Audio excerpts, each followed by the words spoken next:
Ready to unlock the latest and greatest features of N8n? Let's dive into updating your self-hosted instance for a smoother, more powerful workflow. First things first, back up your data. This is the golden rule of any update. Use your database management tool to create a full backup of your N8n database. This ensures you can easily restore your instance if anything goes wrong. Think of it as your safety net. Next, review your environment variables. These settings are crucial for N8n to function correctly. Locate your N file or wherever you store your variables. Make a copy of these settings in a separate document. You will need them later to ensure a seamless transition. After the update, double-check your database URL and credentials. Now, the update itself. If you're using Docker, stop your current N8n container.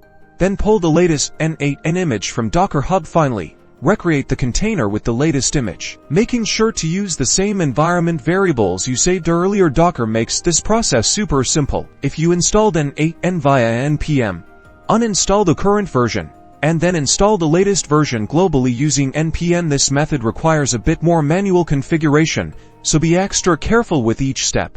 Lastly, verify the update. Once N8n is running again, log in and check the version number in the settings. If it matches the latest version, congratulations, you've successfully updated your self-hosted N8n instance. Enjoy all the new features and improvements.